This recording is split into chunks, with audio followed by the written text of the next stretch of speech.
So, and also I realized that most of your business, the importance is set towards the e-commerce side. So actually, in your opinion, what are the pros and cons of retail versus e-commerce? Actually, we started e-commerce is also by chance because I was still working full-time. Then we started with e-commerce because we do not have the manpower and the resources to have a retail shop. So while still working full-time, myself and my husband still working full-time, so we started e-commerce. We started with the Facebook first, just showing pictures of what we have. And then we have our own website, our own web store in 2015. Yeah. Okay, that time is also because we are both working people. We are studying IT. We don't know anything about marketing. So during that time also we do not really know how to market our products. I tried to join a few pop-up stores, few farmers markets, just to expose myself to the market. But I think it doesn't really suit me or my characteristic because I'm not a person that can easily go to someone and say, hey, this is my product. I am very quite shy to talk to strangers, especially. Okay, so that's why most initially we start with online, and even in online also we do not really know how to market it ourselves as well. Then so me and myself and husband, so we decided that to join the marketplace in Malaysia. So we started with Lelong. Because that time in 2015, Lelong is still the biggest in Malaysia. So we started in Lelong, and we tag along Lelong's sales campaign. That time we start to see the sales coming in. Then the following year, Lazada starts to have more presence online. So we enroll to Lazada.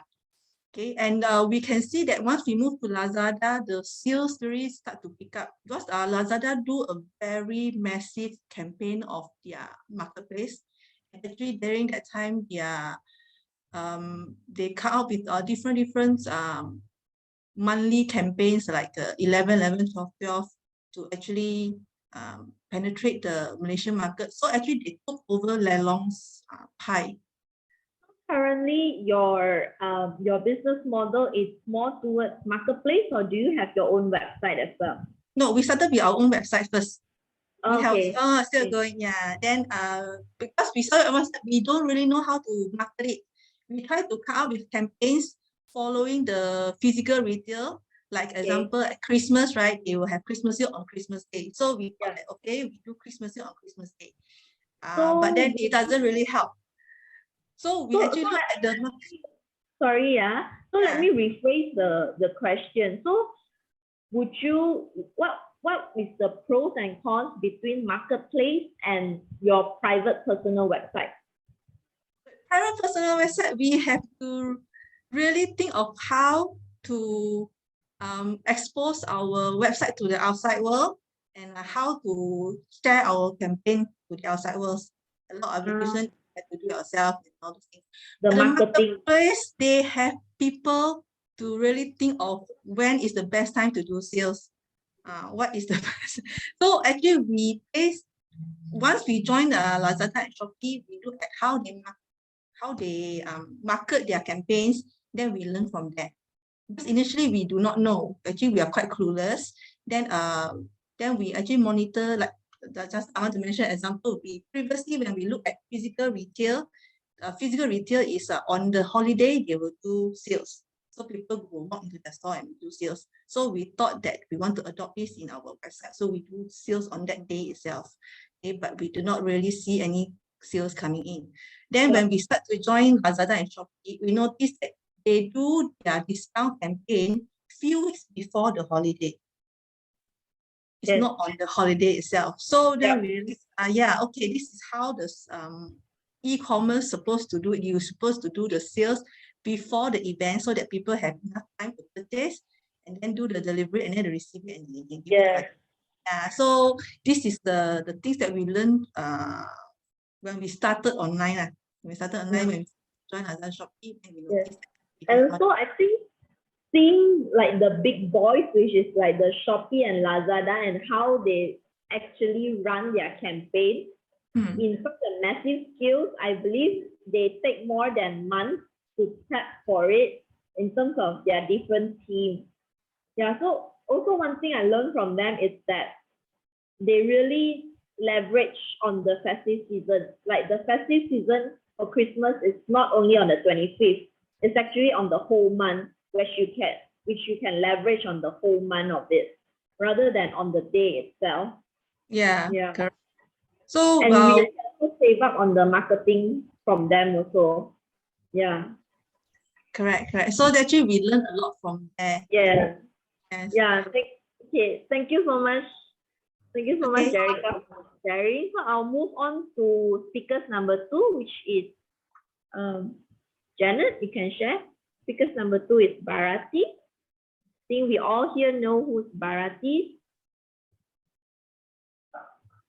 Yes. Bharati, which is the founder of Global Edge Pharma. And Bharati, I believe that your pharma is also doing some sort of like a OEM product for the outside retail. Am I correct? Yes, Jai, you're right. I do that as well. Yes. So would you say that you are also somehow related to retail as well, or is it more towards wholesale? All right, so I've been a pharmacist for 24 years. Hi, good afternoon, everybody. And thank you so much for your time to be here today with all of us. Yeah, I used to run a community pharmacy back then for 15 years. Then I took a break and became a trainer. All right, so while I was doing my training, I got myself certified as a compounding pharmacist. I actually went down to Australia. And it was such a coincidence that during the pandemic, I wanted to start my compounding business, but the lockdown happened in March. So that really never materialized during that time. So what I do currently, I mean, fast forward 1.5 years, so going to be 2 years by next year. I do have a physical community pharmacy, Jai. I have my Global Edge Pharma is situated somewhere in Bayan Lepas. I do wholesale, you're right. I'm focusing a lot on wholesale B2B currently from my community premise, but I'm doing a lot of B2B and B2C through my online platforms.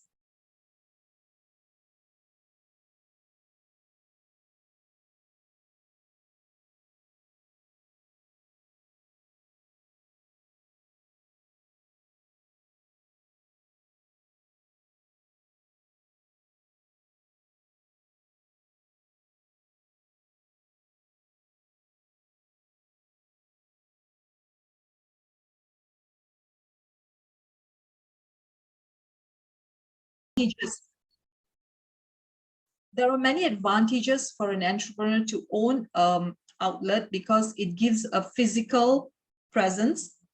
You will always have some clients who want to check you out if you are real, or are you out there to cheat them. So they actually want to know if you have an SSM search. They will do an SSM search together with your address and your premise. So for pharmacists, I feel owning a premise is very important. It gives the trust and the credibility. Not only that, it gives us the opportunity to give the service that we want to give to our patients. Like, for instance, we do a lot of counseling, we do a lot of blood tests, and such things are not available online, right? So, but it's also very, very important to create your visibility online. I mean, the pandemic was a great lesson to me. I was never visible online, Jai, not even website, nothing, not even Facebook. Yeah, I'm not a social media person. But when the pandemic happened in March, it took us by a storm, right? It did affect, I didn't have a premise. I was doing training, so my trainings were very much affected. And that was a huge lesson. And if you don't have the right mindset during that time to jump into it, tell yourself, hey, I need to change with the norm. I need to change with the situation. Then you're going to be left behind. I think all of us know the story of Nokia, how Nokia became obsolete today because it did not move along with the trend. So if you ask me the importance of retail versus online, for me, it's both. We need to balance between both. And for those who are hardcore into a premise and they don't believe online, then let me tell you, you're making a very big mistake. Today, 80% of Malaysians shop online, on e-commerce websites, on Facebook, Instagram, TikTok, name it. 80% of Malaysians, we are looking at 25 million opportunities out there. So if you are not visible online, can you imagine the amount of opportunities you are missing? And the premise helps you because you can keep your stocks, you can carry on doing the services for your customers who wish to come and see you after your sales event. So if you ask me, for me, both are equally important. Right, I just muted myself. Yes. Yes, you are absolutely correct. I mean, correct me if I'm wrong, but I think my thoughts right now would be a retail shop. It's more towards building trust for your customers, which means if they see your shop in like brick and mortar, they will like, okay, this is somehow a legit one, but then they probably will buy it online after that. So they just want to know that, okay, you are the trustworthy one, the legit one, and then they will just purchase it online as well. So I think the concept where you said that the brick and mortar is for you to place your stock, and also maybe a small portion is for walk-in customers. I think that's what also considered can be like a hybrid, where majority is for stock up and then some is walk-in, and also it's for online to fulfill the online business as well. Yeah. Right. So this concept may work for certain sectors of businesses. All right. On the other hand, you have, say, for instance, we had our friend over here, entrepreneur, who shared with us about her soap, about her whole entire range of household products. I think even if you don't have a physical outlet, these things sell on its own, even if it's online. So depending on what you are selling and how much of inventory you need. Nowadays, we even have drop shipping, right, Jai? You don't even have to own a shop. Look at Alibaba and Amazon. You take things from Alibaba and you can sell it on Amazon platform as well, and still be a successful entrepreneur in that way. So I guess it all goes down to what's your business, what's your objective, what are the physical stores that you have, your access to all this inventory and physical premises. So again, for me, where I come from as a community pharmacist doing compounding, for me, having a retail outlet and being available online to market my products so that I reach out to the masses, that makes sense for my business, especially now after the pandemic. Yeah. Okay. So the next question is also a question that I'm very interested in knowing. So moving forward, what will be your 1-year game plan?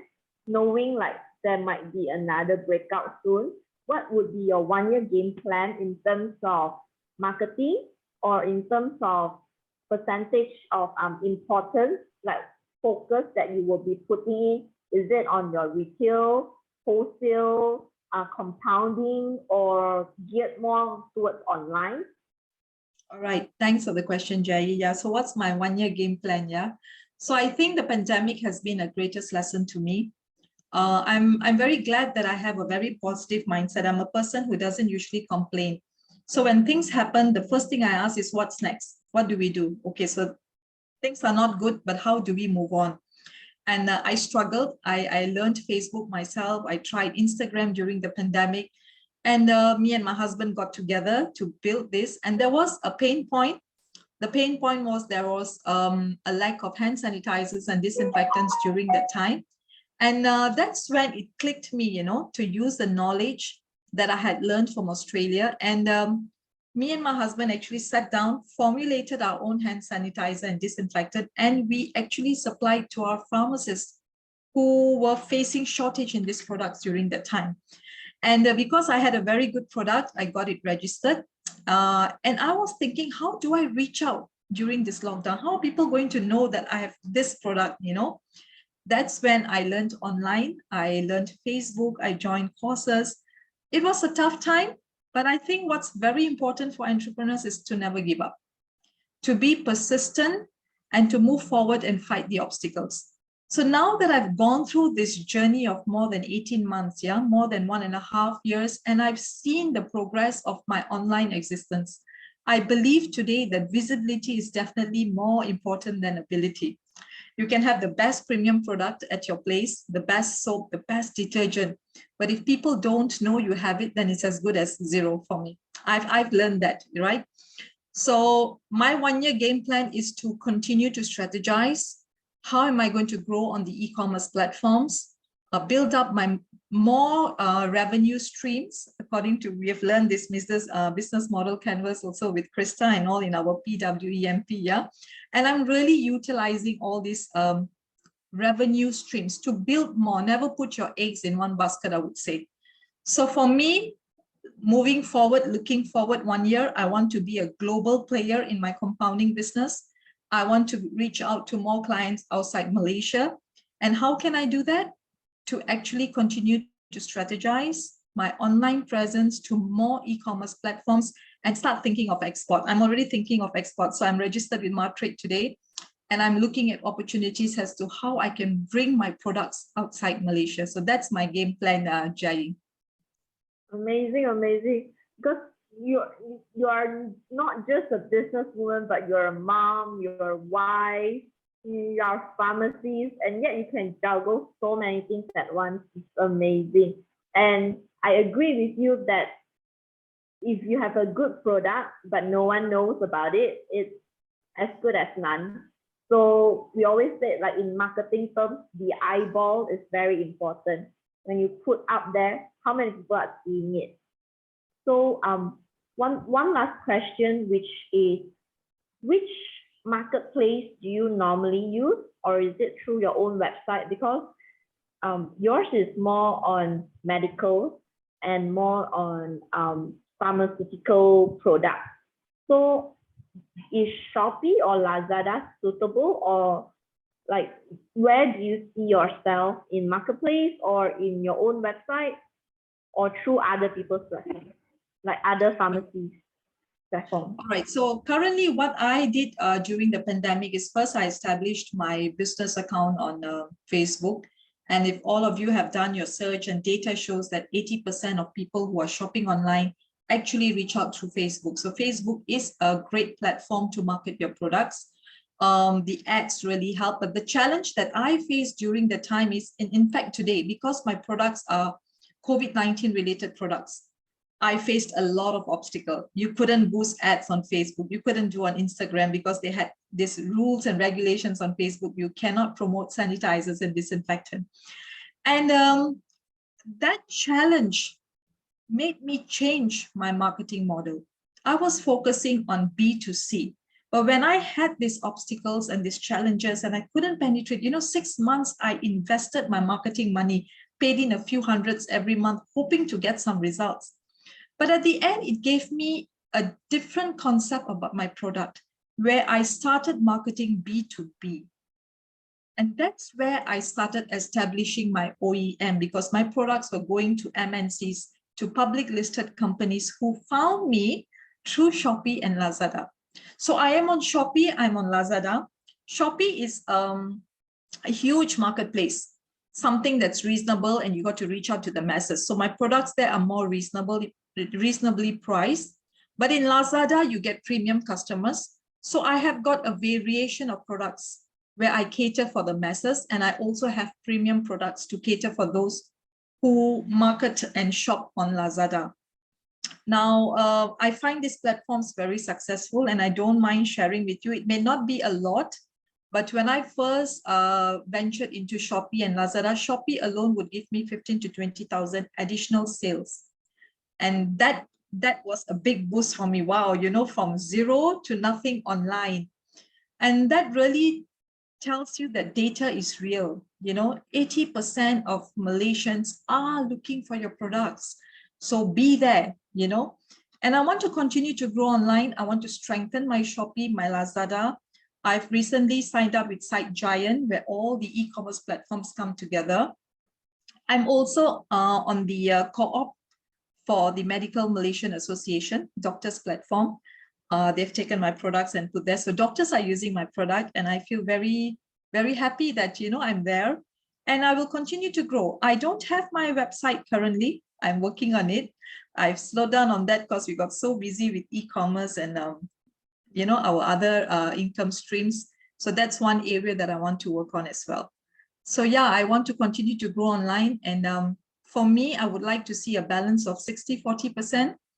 Because looking at the opportunity out there, I think if I can secure 60% of my revenue online, 40% through my physical compounding pharmacy, where I can spend a little bit more time with my patients, counseling them and serving them, and doing a lot more of my wellness things that I love to do. Yeah.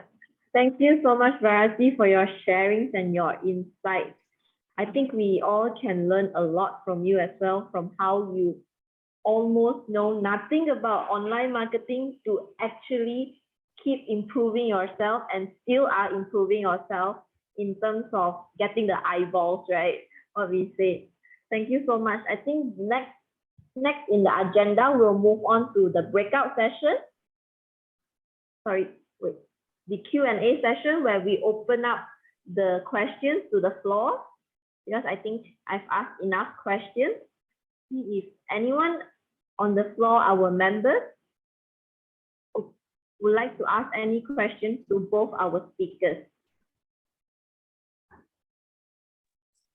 I would like to ask a question. Can I? Krista? Yes. So this applies to both Bharati and Jerrica. What was the tipping point for the both of you? Like, when was that? Because we all know that it takes time, right? It takes time to like build up the momentum for everything to come to a point where basically it grows and grows on its own. So what was the tipping point for the both of you in your own respective businesses? When do you see that change, that transformation? When you first started? I think the moment when, oh, I think I've made it. Or at least they got the formula right. Yeah. Jerrica, you want to go first? Sure. I would say it started after we joined Shopee. Once we joined Shopee, we can actually see our sales actually increase a lot. And at the same time, it's because right before the MCO, we actually moved to a new office, and then there we actually do conduct money classes, fixed money classes. And that time actually it also make the local people surrounding the area know about us. So these people that once they come to class, they also share with their friends. And then at first, before that, when we joined Shopee, we just have low online presence. Then once we move to a physical place, we have both online and physical presence. Because of that, so that's why this is the tipping point for us. I mean, that's why I resigned from my permanent job to work on this full time. Okay. That I'm not sure anything else. Sure. Bharati, Yeah. So for me, it was a lot of a struggle for me because of the products that I was trying to penetrate. So March, when the lockdown happened, all I knew was Facebook, right? I wasn't confident in Shopee, Lazada. I had no clue how to do that. Me and my husband both zero, yeah. So we thought, okay, we'll go simple Facebook, set up our page. But every time you wanted to boost that page, it was like, sorry, disable. But I knew at that time that this is the only way to do it. So I never gave up. So I think for me, it was a 6 months journey, Krista. It was a very long journey. But I would like to share here what's very important is you've got to have a certain amount of budget where you're willing to part with to actually test the market and really grow. If you expect to get the returns fast, then I think we're never ever going to try anything. So it was a 6 months investment for me. Only very much later towards end of the year, November, December, I saw things coming in. Wow, I got my first sale. I still remember me and my husband. Wow, we got the first Shopee sales. Wow.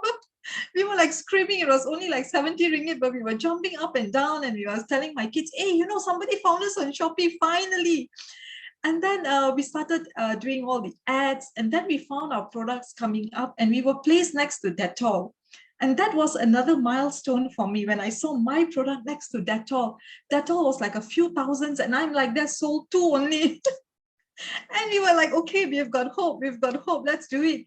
And then I remember telling my husband, shall we just get somebody to really 3 months focus on our shop? You know, since it's so slow when we do it on our own, let's get somebody. So that's when I called someone to handle my Shopee and Lazada, and wow. And that was the money well spent.